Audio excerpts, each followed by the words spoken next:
أعوذ بالله من الشيطان الرجيم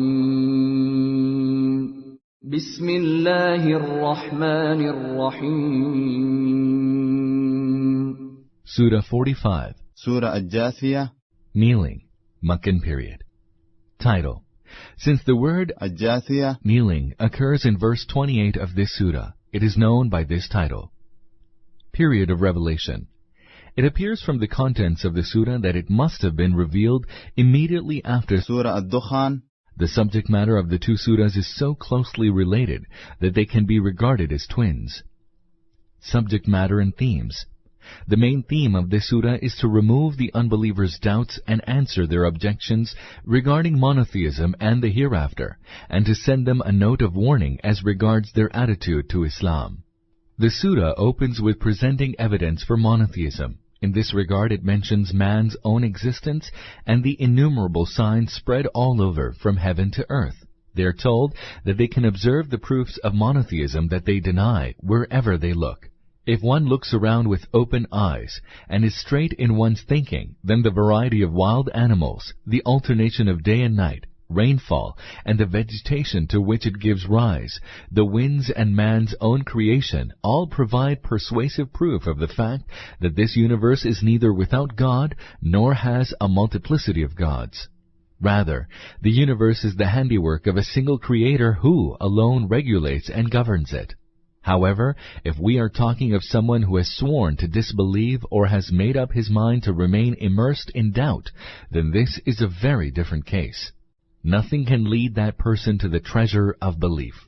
Later in the surah, see verses 12, man is told that all the things he benefits from in this world and the innumerable objects and forces of this universe that serve his interests are not there automatically, nor have they been provided by any of his gods and goddesses. Rather, all these have been provided by the one true God and harnessed to man's service.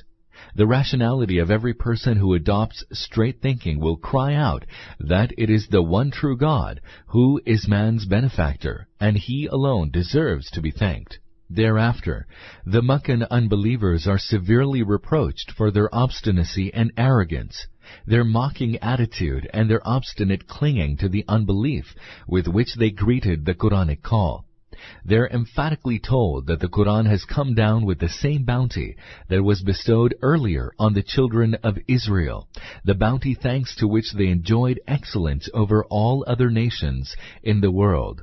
However, they demonstrated ingratitude and caused the teachings of their faith to be lost in schism and dissension.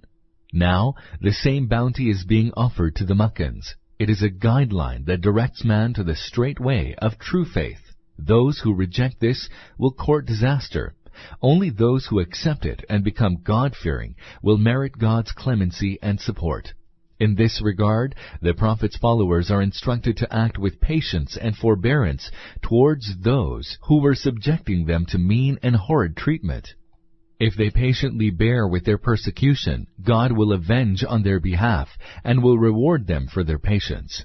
This is followed by the discussion of the unbelievers' flawed notions about the hereafter. Their mistaken belief that there is no afterlife is forcefully refuted.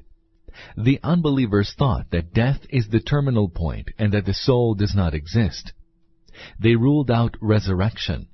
They even had the audacity to challenge the Prophet, peace be upon him, to revive their ancestors to prove the truth of the hereafter. In response to their objections, the Quran presents the following arguments in quick succession. First, their rejection of the hereafter is not based on any definite knowledge. They dismiss it whimsically. What is the basis of their contention that there is no afterlife? How can they assert that souls are not seized and simply perish at death? Their objection rests at most on their observation that they have not witnessed any of the dead rising from their graves. Is this sufficient evidence for rejecting resurrection? If one does not know, see, or hear about a thing, does this necessarily mean that it does not exist? Furthermore, it is against the dictates of reason and justice that those who are good and those who are evil, the obedient and the rebellious, the oppressor and the oppressed should meet the same end. Reason and justice demand that they must be recompensed in accordance with their deeds. Victims should be redressed, while wrongdoers should be punished. Those entertaining such notions as the non-existence of resurrection have a very faulty concept of the universe. Furthermore, those who are evil naturally try to avoid the dire consequences of their misdeeds. However, divine dispensation is not haphazard. It is a perfect scheme of things in which those who are evil are bound to suffer punishment and the pious are bound to be rewarded. All cannot be treated alike. Rejection of the hereafter is also morally flawed. Only those who give fresh rein to their unbridled desires deny the hereafter. Once they opt for this view, they become morally degenerate, and as a consequence are unable to benefit from God's guidance. God emphasizes that since man does not bring about his own life and is dependent upon him for it, he also cannot bring upon himself death. It is God who also causes his death. There will be the day of reckoning when all men will be gathered simultaneously. They will then see with their own eyes that they appear before God, and their record of deeds is presented, testifying to all that they did. It is then that they will realize the gravity of their error in having rejected and mocked belief in the hereafter. Bismillahir-Rahmanir-Rahim. In the name of Allah, the most merciful, the most compassionate. Hamim. Ha-Mim. تنزيل الكتاب من الله العزيز الحكيم. This book is a revelation from the Most Mighty, the Most Wise. This book is a revelation from the Most Mighty, the Most Wise. This serves as a short prelude to the surah which alerts the addressees to the following two truths. 1. The Quran is not a product of the Prophet's mind. Rather, it is being sent down to him by God. 2. God, who has been revealing the Quran, is most mighty and most wise. Since he is most mighty, one should not dare to defy him. Moreover, God has perfect wisdom. This requires man to faithfully observe all his commands. His wisdom rules out any lapse or mistake in his commands. إن في السماوات والأرض لآيات للمؤمنين. Behold, for those who believe, there are myriad signs in the heavens and the earth. Behold, for those who believe. The manner in which the main theme is treated after this prelude makes it evident that the Meccan unbelievers' objections to the Prophet's teachings underlie the main discourse. These unbelievers contended that they could not abandon their venerated gods only because of a single person's call to do so. In response, they're told that the truth of Islam is endorsed by the signs scattered all over the universe. On reflection, they can note these signs even in their own selves and in the universe at large. It is beyond any shadow of doubt that the whole universe is the creation of the one true God, who alone owns it, holds its reins, and regulates it. The unbelievers contended that their deities were partners in God's divinity. The Quran, on the contrary, emphatically tells them that there is no deity other than the one true God. The signs spread across the cosmos underscore the truth of monotheism and refute polytheism. As to the Quranic assertion that these signs are for believers, signifies that though they are meant for everyone, they actually guide only believers to sound results. For those lost in negligence and error, the existence of these signs is immaterial, for they live like animals, oblivious to all truth. An insensitive person cannot, of course, feel or take note of anything. وفي خلقكم وما يبث من دابة آيات لقوم يوقنون. And in your own creation, and in the animals which he spreads out over the earth, too, there are signs for those endowed with sure faith. And in your own creation, and in the animals which he spreads out over the earth, too, there are signs for those endowed with sure faith. As to those bent upon denying the truth, or those who prefer to be mired in skepticism, they are beyond redemption. However, as for those who do not have such closed minds, and who reflect on their own births, on their bodies, on the immense variety of species of animals scattered on earth, they will perceive the signs which will lead them to believe in God's oneness.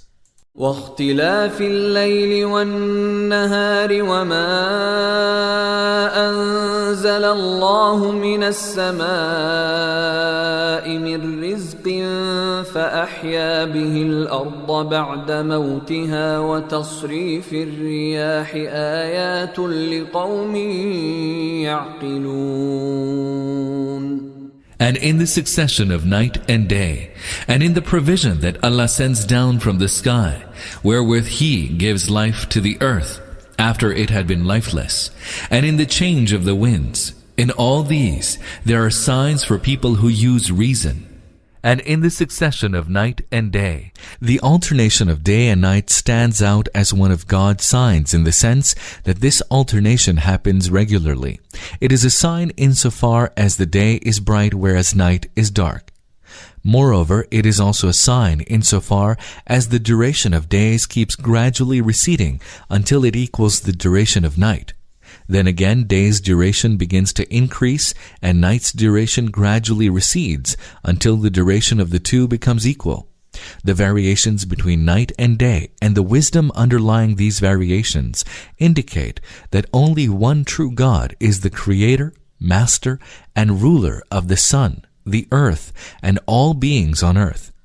God also controls the sun and the moon. All this indicates as well that His control over day and night is characterized by immense wisdom, for He has put in place unalterable laws which have made the earth a fitting habitat for numerous life forms. And in the provision, sustenance in this context signifies rainfall, a point clarified in the next verse, that Allah sends down from the sky, wherewith He gives life to the earth after it had been lifeless. For further elaboration, see Al-Mu'min 23, note 17, Towards Understanding the Quran, volume 6, page 90. Al-Furqan 25, notes 62 to 5, volume 7, pages 30 to 1. Al-Shu'ara 26, note 5, volume 7, page 55. Al-Naml 27, notes 73 to 4, volume 7, pages 171 to 3. Al-Rum 30, note 35 to 73, volume 8, pages 95 to 112, and Yasin 36, notes 26 to 31, volume 9, pages 255 to 8. And in the change of the winds, the reference here is to the movement of the winds in different regions and on earth in different seasons, which results in climatic changes. God has provided air in such manner that it caters for the breathing of all creatures. The air around the earth also saves mankind from many calamities. Moreover, air is not restricted or uniform. It veers from hot to cold and from slow to gusty. At times it turns into storms. Sometimes it brings rain, and at others it drives away clouds. Moreover, the movement of the winds is not haphazard. This phenomenon is governed by a particular law which is characterized by order and purpose, indicating the perfect wisdom of the one who devised this arrangement. The movement of winds is closely related with winter and summer, which change with the revolution of the earth around the sun. Moreover, it has its direct bearing on seasonal changes and the distribution of rainfall. All these pieces of evidence clearly indicate that it was not the result of mere accident by some blind force of nature, nor are there separate and independent regulators for the sun, the earth, winds, rainfall, and the plant and animal kingdom.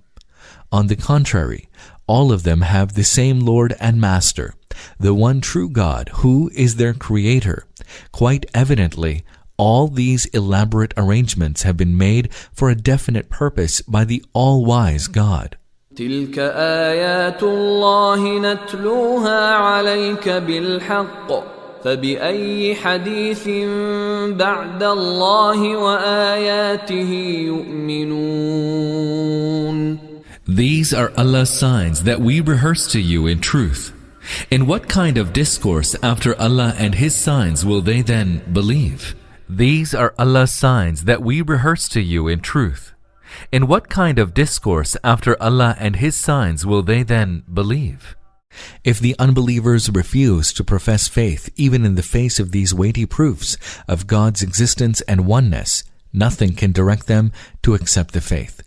The Word of God is the final and ultimate source of guidance. All weighty arguments for persuading man to embrace faith are contained in it.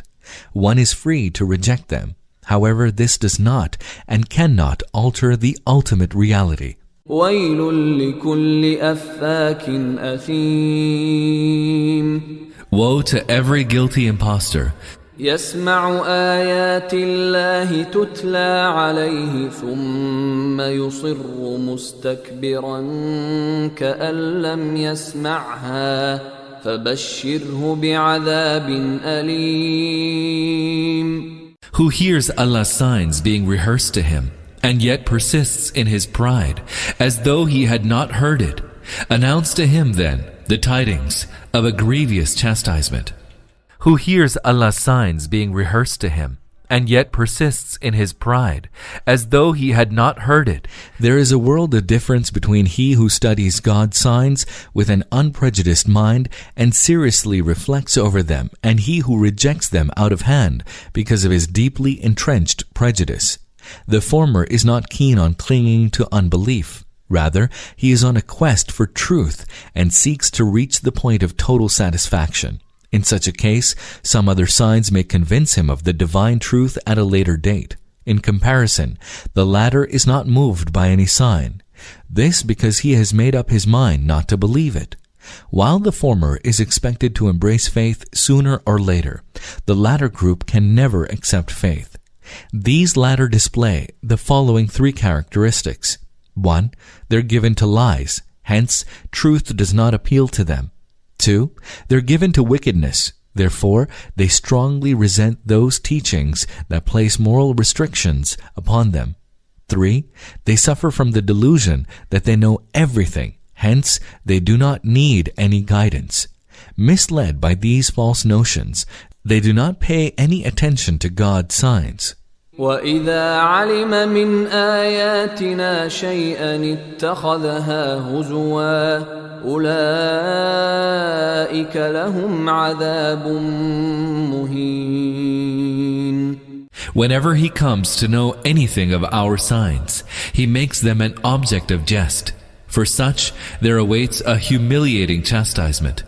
Whenever he comes to know anything of our signs, he makes them an object of jest. Not only do unbelievers mock a particular sign of God, but they are prone to dismissing all signs of God with contempt. For example, on coming to know some Quranic statement, they first seek to find some crookedness in it in order to reduce it to a butt of ridicule. They are also given to mock the Prophet, peace be upon him, and the Quran, and never fail to play up what they consider to be the outlandish and ridiculous contents of the Quran. مِنْ وَرَائِهِمْ جَهَنَّمُ وَلَا يُغْنِي عَنْهُمْ مَا كَسَبُوا شَيْئًا وَلَا مَا اتَّخَذُوا مِنْ دُونِ اللَّهِ أَوْلِيَاءَ وَلَهُمْ عَذَابٌ عَظِيمٌ. Hell is behind them. Their worldly earnings shall not avail them, nor those whom they took as protectors instead of Allah. An awesome chastisement lies in store for them. Hell is behind them. Wara in Arabic applies to everything that is not visible, whether it is behind or in front of someone. Therefore, part of the verse may be translated thus: Hell is behind them. Taken in the former sense, the verse means that they are on their way to hell, without realizing that they will soon land themselves in it. In its latter sense, it signifies that they disregard the hereafter and are engrossed in mischief-making without realizing that hell is after them. Their worldly earnings shall not avail them, nor those whom they took as protectors instead of Allah. Wali is open to the following two meanings. 1. Such gods and goddesses and living and dead leaders about whom the polytheists believe have the power to rescue them, so that they will not be punished by God, no matter how they conduct themselves. This because they believe that the intervention and intercession of their patrons will enable them to attain deliverance. 2. This verse warns the unbelievers who unquestioningly obey and would do anything to please their tribal chiefs, leaders, and rulers, even at the expense of displeasing God. They are warned that when their attitude lands them in hell, their patrons will fail to come forward to save and defend them. هذا هدى والذين كفروا بآيات ربهم لهم عذاب من رجز أليم. This Quran is the true guidance. Those who deny the signs of their Lord shall suffer the torment of a woeful scourge.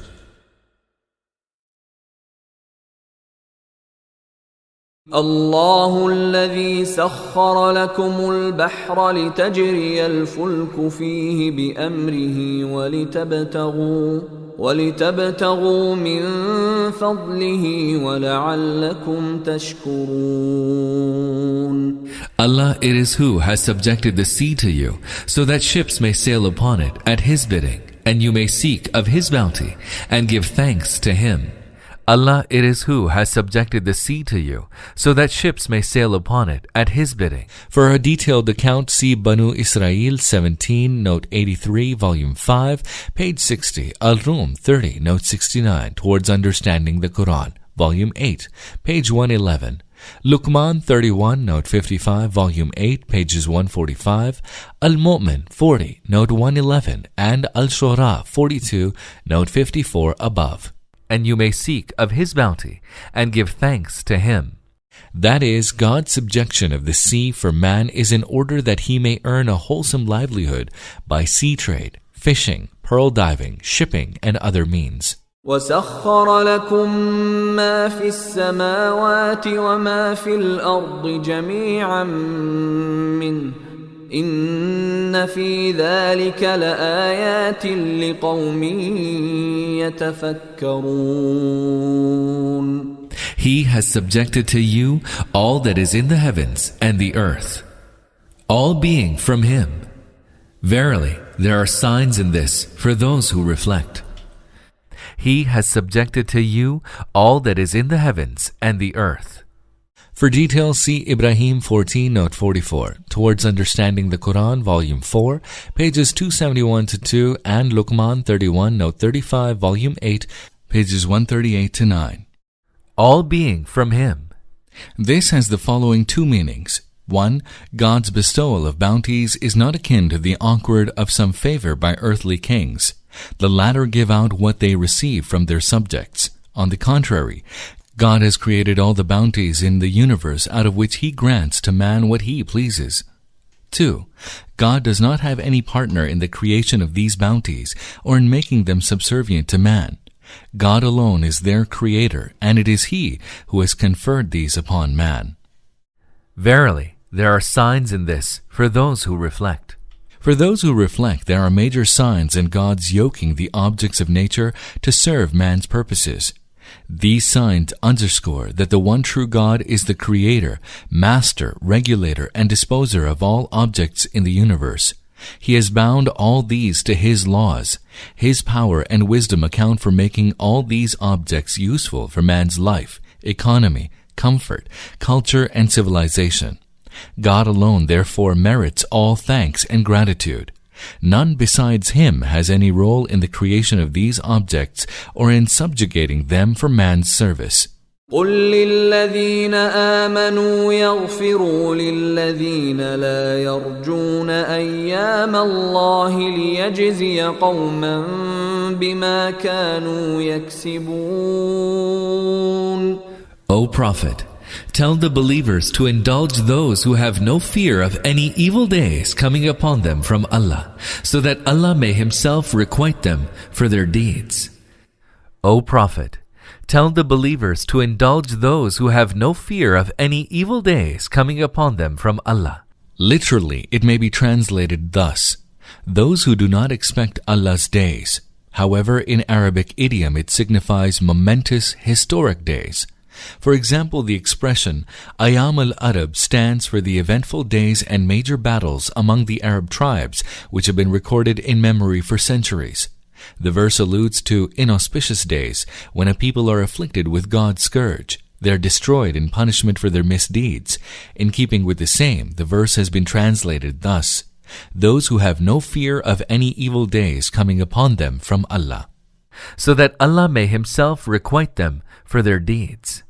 Quranic exegetes offer two interpretations of this verse, both of which are admissible in the light of the wording. 1.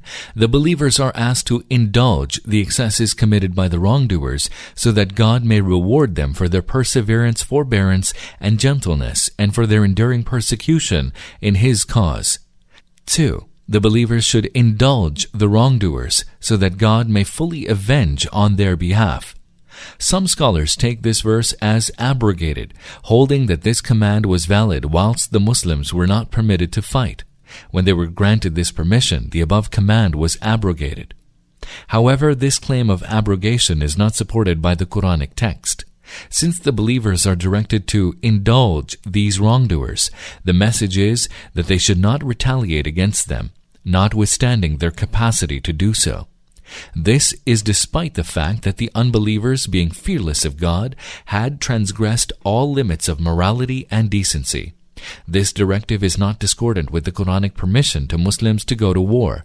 Yes, war is to be waged as and when the Muslim state has a valid reason to declare war against an unbelieving people.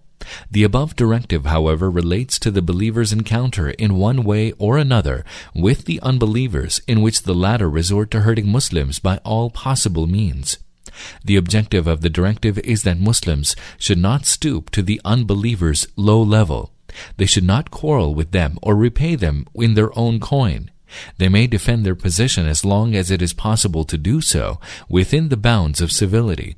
However, if the unbelievers misbehave, they should observe silence and refer the matter to God.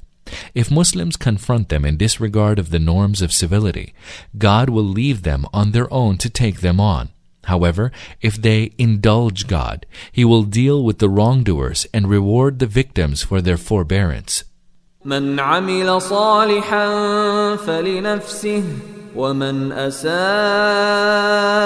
فعليها ثم إلى ربكم ترجعون. Whoever acts righteously does so to his own good, and whoever commits an evil will suffer its consequence. All of you will then be sent back to your Lord. وَلَقَدْ آتَيْنَا بَنِي إِسْرَائِيلَ الْكِتَابَ وَالْحُكْمَ وَالنُّبُوَّةَ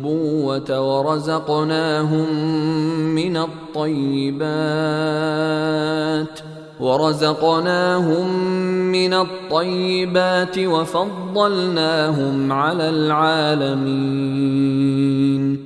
Indeed, we endowed the children of Israel with the book and wisdom and prophethood, and provided them with good things as sustenance, and exalted them above the peoples of the whole world.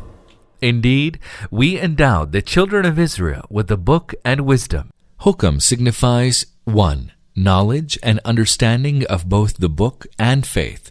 2. The ability to work in accordance with the purport of the book. And 3. The ability to decide matters. And prophethood, and provided them with good things as sustenance, and exalted them above the peoples of the whole world. This does not mean that they were granted excellence over others forever.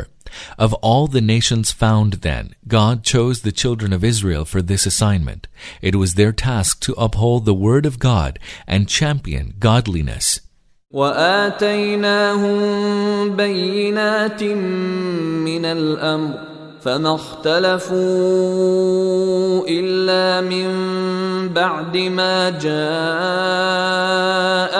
العلم بغيا بينهم إن ربك يقضي بينهم يوم القيامة فيما كانوا فيه يختلفون. We gave them clear directions in matters pertaining to religion, yet they differed among themselves. not out of ignorance, but after knowledge had come to them. And they did so out of the desire to commit excesses against one another. On the day of resurrection, Allah will judge among them regarding what they had differed. We gave them clear directions in matters pertaining to religion, yet they differed among themselves, not out of ignorance, but after knowledge had come to them. And they did so out of the desire to commit excesses against one another. For details, see Al-Baqarah 2, Note 230, Towards Understanding the Quran, Volume 1, pages 165 to 6. Al-Imran 3, Note 17, Volume 1, page 242, and Al-Surah 42, Notes 22 to 3. ثم جعلناك على شريعة من الأمر فاتبعها ولا تتبع أهواء الذين لا يعلمون. And then we set you, O Prophet, on a clear, high road in religious matters. So follow that, and do not follow the desires of those who do not know. And then we set you, O Prophet, on a clear, high road in religious matters. This means that the task entrusted earlier to the children of Israel is now transferred to the Prophet and his followers. Notwithstanding their knowledge of faith, the former had caused dissensions out of selfish motives. They had divided themselves into many sects. As a result, they were unable to invite others to the way of God. Now, Muslims are charged with the same responsibility. They are required to take up the assignment which the children of Israel had abandoned. إنهم لن يغنوا عنك من الله شيئا وإن الظالمين بعضهم أولياء بعض والله ولي المتقين. Surely they will be of no avail to you against Allah. Indeed, the wrongdoers are friends of each other, whereas Allah is the friend of the God-fearing. Surely, they will be of no avail to you against Allah.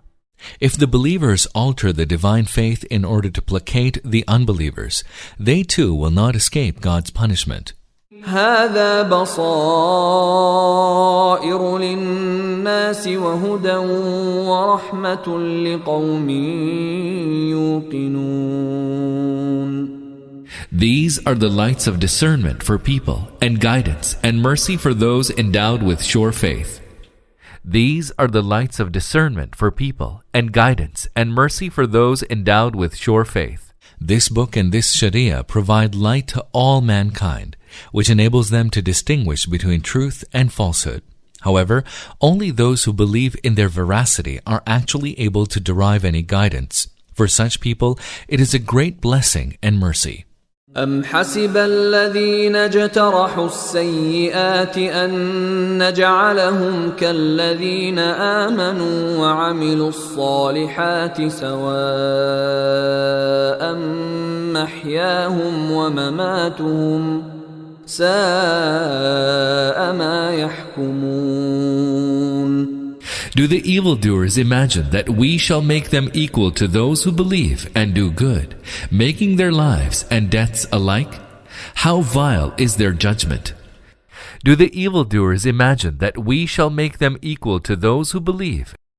The discourse on monotheism concludes here and is followed by a discussion of the hereafter. And do good, making their lives and deaths alike? How vile is their judgment! This is a moral argument in support of belief in the hereafter. Since good and evil radically differ from each other, it is essential that the upright and the wicked should not meet the same end. Rather, the upright should be rewarded for their good deeds, and the wicked punished for their misdeeds. Should there be no hereafter, morals would lose their meaning and relevance. In fact, in such an event, one might even ascribe injustice to God. Those given to evil-doing naturally oppose the idea of recompense in the hereafter. They do so because it puts restraint on their unbridled ways. However, God, who is wise and just, cannot be expected to treat the upright and the wicked alike. He will certainly take into account how people spent their lives and how some abused the faculties granted to them. For the upright abide by the moral code, faithfully discharge their obligations, avoid unlawful gains, and suffer losses on account of their commitment to truth and honesty. As opposed to this, the wicked gratify their base desires, refuse to serve God, usurp what belongs to others, and unlawfully appropriate for themselves all that they can. If these two groups have not been alike in their conduct in life, they should not be treated alike after death. If they are treated alike, it would be tantamount to injustice in God's realm. وَخَلَقَ اللَّهُ السَّمَاوَاتِ وَالْأَرْضَ بِالْحَقِّ وَلِتُجْزَى كُلُّ نَفْسٍ بِمَا كَسَبَتْ وَهُمْ لَا يُظْلَمُونَ. Allah created the heavens and the earth in truth, that each person may be requited for his deeds. They shall not be wronged. Allah created the heavens and the earth in truth. God has not created the heavens and the earth as a sport. Rather, their creation is animated by perfect wisdom and a sense of purpose. It is therefore inconceivable that the upright and the wicked will be reduced to dust after death, and that there will be no afterlife in which they will be recompensed proportionate to their good and bad deeds.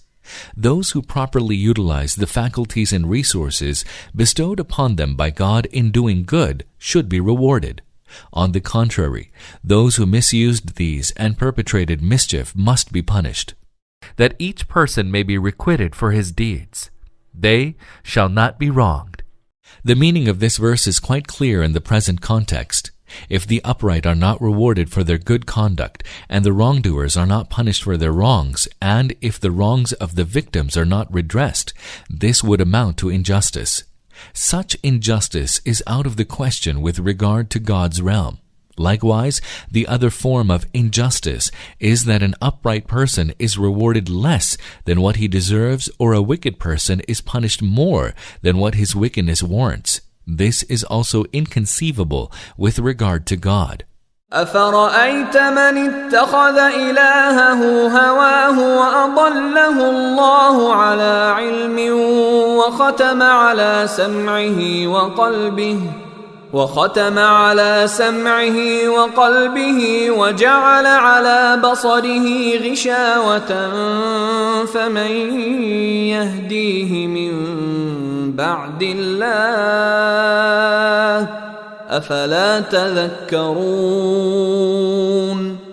Did you ever consider the case of him who took his desire as his God, and then Allah caused him to go astray despite knowledge, and sealed his hearing and his heart, and cast a veil over his sight? Who after Allah can direct him to the right way? Will you not take heed? Did you ever consider the case of him who took his desire as his God? To take one's desires as one's God means that one fully becomes the slave of one's desires. Such a person does whatever yields pleasure, irrespective of the fact that it is forbidden by God. Likewise, he will not do what is prescribed by God as an obligatory duty if he doesn't want to do it. If someone behaves as described above, he is the servant of his unbridled desires, no matter whether he verbally calls them his God or not, and whether he worships them as idols or not. This because such an attitude amounts to treating his desires as deities. In the case of such behavior, one cannot deny committing idolatry on the technical grounds that one had not verbally declared any of one's desires to be one's Lord, or that one had not literally prostrated before them. This is how distinguished Quranic scholars have understood this verse. In the words of Ibn Jarir al-Tabari, this person has made his base self his deity. He does all that his base self asks for. In so doing, he fails to observe the limits of the lawful and the unlawful laid down by God. According to Abu Bakr al-Jassas, such a person obeys the promptings of his base self so religiously as one should serve God. Zamakhshari offers the following interpretation. He is led by his base self and follows it blindly. In other words, he looks after his self with a devotion that one consecrates to God.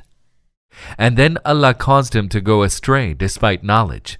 This is open to more than one meaning. It may mean that notwithstanding that person's knowledge, God directed him to error, for he was a slave of his own desires. Or it might mean that in view of God's knowledge, that one deifies one's desires, God pushes him into error and misguidance, and sealed his hearing and his heart, and cast a veil over his sight. God's causing some people to go astray, and his sealing of their hearing and his casting a veil over their sight has been explained by us. For details, see Al-Baqarah 2, Note 10 and 16, Towards Understanding the Quran, Volume 1, pages 48 to 9, 51, Al-An'am 6, Note 17 and 28, Volume 2, pages 223 to 4, 231, Al-Araf 7, Note 80 to 1, Volume 3, page 62, Al-Tawbah 9, Note 89, Volume 3, page 239, Yunus 10, Note 71, Volume 4, pages 53 to 4, Al-Ra'd 13, Note 44, Volume 4, pages 239 to 40, Ibrahim 14, Note 40, Volume 4, page 270, Al-Nahl 16, 107 to 8, Banu Israel 17, Note 51, Towards Understanding the Quran, Volume 5, pages 47 to 8, Al-Rum 30, Note 84, Volume 8, page 116, Fatir 35, Note 16 to 17, Volume 9, pages 212 to 14, and Al-Mu'min 40, Note 54 above. Who, after Allah, can direct him to the right way? Will you not take heed? It becomes evident from the context of the verse that those who are bent on unbridled gratification of their desires are none else than those that deny the hereafter. Such people look upon the idea of the hereafter as so many shackles and fetters upon their freedom. Once they deny the hereafter, they become even more engrossed in gratifying their desires and wander about in error, committing all conceivable misdeeds. They feel no scruples in usurping what belongs to others. Since they are given to committing injustices and excesses, even the fear of the law does not deter them from evil doing. They also tend to disregard the incidents that should serve as lessons for them. Lost in self-complacency, they feel satisfied with their conduct, even when it is evil. They pay no heed to any admonition. An argument that generally dissuades people from doing evil is misconstrued by them as an incentive for committing further evil. They look for any pretext to justify their unbridled freedom. As a result, rather than being concerned with doing good, their hearts and minds are given wholly to the gratification of desire. This proves beyond any shadow of doubt that denial of the hereafter is fatal for morality. What can restrain and keep man under control is his belief in accountability to God for his deeds. Even a learned person who is devoid of this consciousness is apt to behave like a brute. وقالوا ما هي إلا حياتنا الدنيا نموت ونحيا وما يهلكنا إلا الدهر وما لهم بذلك من علم إن هم إلا يظنون. They say, there is no life other than our present worldly life. Herein we live and we die. And it is only the passage of time that destroys us. Yet the fact is that they know nothing about this and are only conjecturing. They say, there is no life other than our present worldly life. Herein we live and we die. And it is only the passage of time that destroys us. Yet the fact is that they know nothing about this and are only conjecturing. The unbelievers do not have any definite source of knowledge that categorically informs them that there is no afterlife. Likewise, they are not on sure ground in holding that the human soul is not seized by God's command, and that man simply dies in the course of time. These ideas are simply their speculations. They may at most claim that they do not know whether there is an afterlife or not. However, they have no grounds to rule it out categorically. By the same token, they cannot claim with certainty that the human soul is not seized by God and that man dies as a result of a mechanical process. Since both options exist, the unbelievers are not justified in dismissing one altogether and insisting only on the other. In fact, in so doing they are swayed by their own biases. Far from basing their view on any weighty argument, it is their desire that there should not be any afterlife. In other words, it is their wishful thinking which prompts them to deny the reality of the hereafter. وَإِذَا تُتْلَى عَلَيْهِمْ آيَاتُنَا بَيِّنَاتٍ مَا كَانَ حُجَّتَهُمْ إِلَّا أَن قَالُوا ائْتُوا بِآبَائِنَا إِن كُنتُمْ صَادِقِينَ. And when our clear signs are rehearsed to them, their only contention is, bring back to us our fathers if you are truthful. And when our clear signs are rehearsed to them, that is, those signs which provide weighty arguments in support of the hereafter, these prove that both justice and common sense demand that there should be an afterlife, for in its absence the present order loses its meaning. Their only contention is, bring back to us our fathers if you are truthful. The unbelievers refused to believe in resurrection. They insisted that the hereafter can be affirmed only if they see with their own eyes the dead rising from their graves. If this did not happen, they were not prepared to believe in resurrection. However, the fact remains that they were never told that the dead will rise from their graves in this world. Rather, the Quranic doctrine is that it is on the day of judgment that God will resurrect all mankind and recompense them.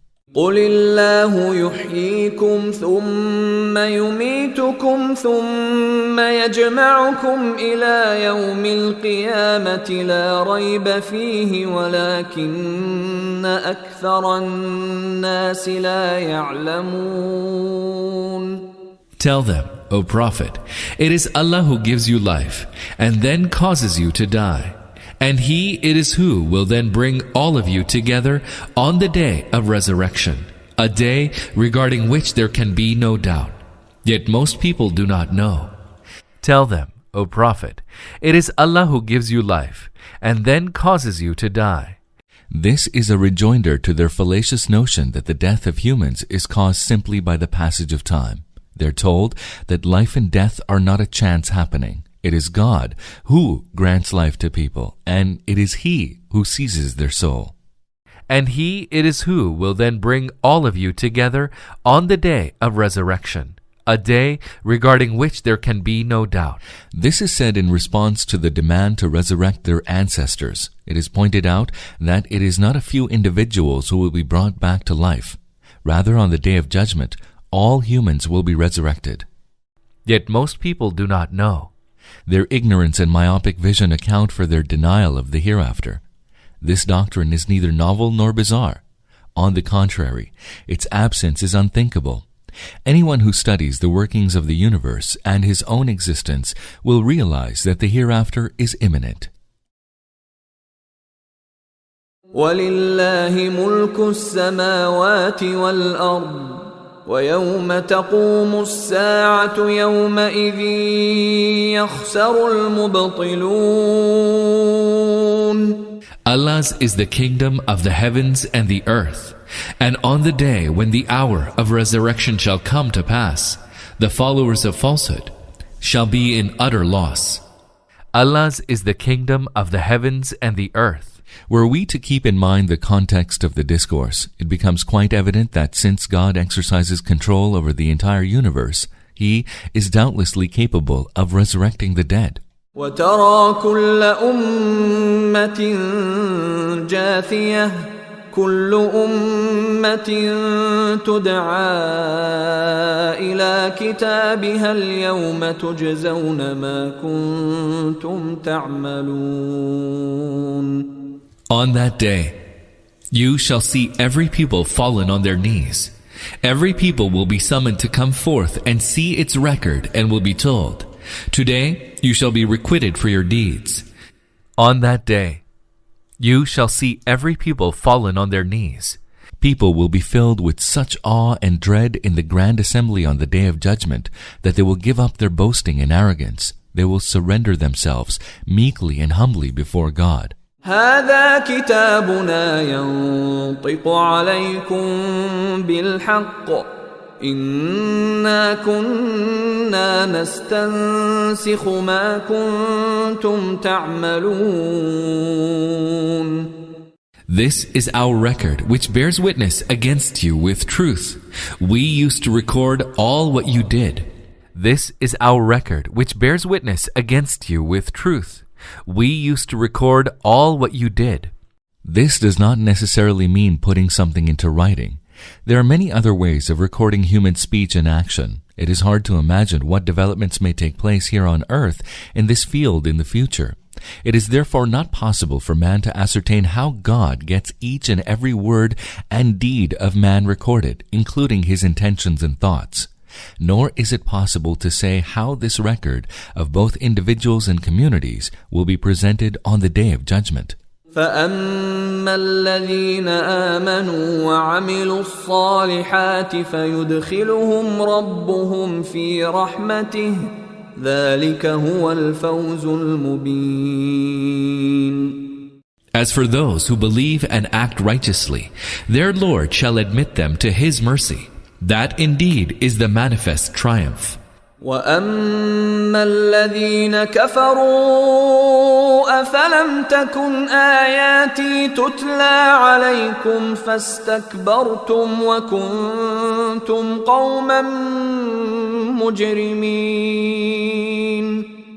But those who denied the truth, they shall be told, were my signs not rehearsed to you? But you waxed proud and became a guilty people. But those who denied the truth, they shall be told, were my signs not rehearsed to you? But you waxed proud. The unbelievers arrogantly consider it beneath their dignity to pledge their obedience to God. They suffer from the delusion that they are simply too exalted to serve and worship Him. وَإِذَا قِيلَ إِنَّ وَعْدَ اللَّهِ حَقٌّ وَالسَّاعَةُ لَا رَيْبَ فِيهَا قُلْتُمْ مَا نَدْرِي مَا السَّاعَةُ إِن نَّظُنُّ إِلَّا ظَنًّا وَمَا نَحْنُ بِمُسْتَيْقِنِينَ. And when it was said to them, surely Allah's promise is true, and there is no doubt regarding the hour of resurrection, you were wont to say, we do not know what the hour of resurrection is. We are simply making conjectures and are not at all certain. And when it was said to them, surely Allah's promise is true, and there is no doubt regarding the hour of resurrection, you were wont to say, we do not know what the hour of resurrection is. We are simply making conjectures and are not at all certain. Verse 24 speaks of those who deny the hereafter without any hesitation. Reference is made in this verse to those who do not believe in it, though they do not rule it out altogether. Apparently, there is a big difference between the two groups, for the former rejects it altogether, whereas the latter regards it as a remote possibility. However, both of them will meet the same fate, for the same moral consequences flow from rejecting the hereafter. In either case, such people will be devoid of the consciousness about their accountability to God. This adversely affects their beliefs and actions. Only belief in the hereafter enables man to adhere to the straight way.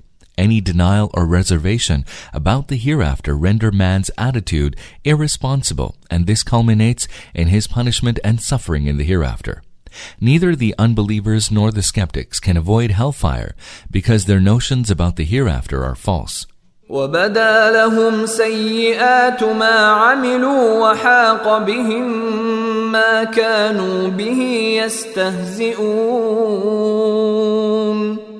On that day, the evil of their deeds will become apparent to them, and what they had mocked at will encompass them.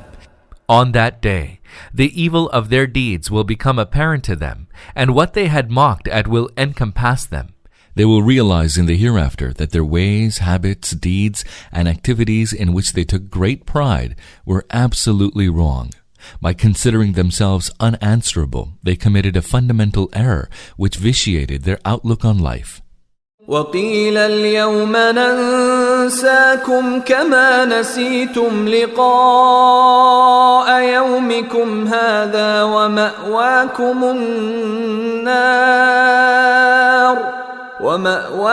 النار وما لكم من ناصرين.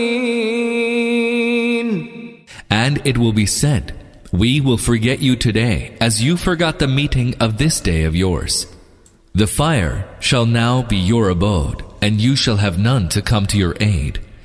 ذلكم بأنكم اتخذتم آيات الله هزوا وغرتكم الحياة الدنيا فاليوم لا يخرجون منها ولا هم يستعتبون. You reach this end because you made Allah's signs an object of jest, and the life of the world deluded you.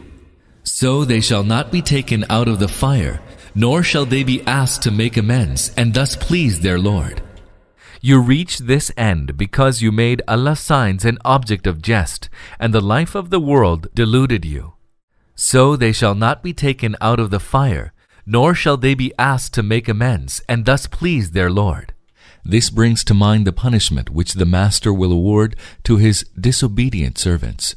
فلله الحمد رب السماوات ورب الأرض رب العالمين.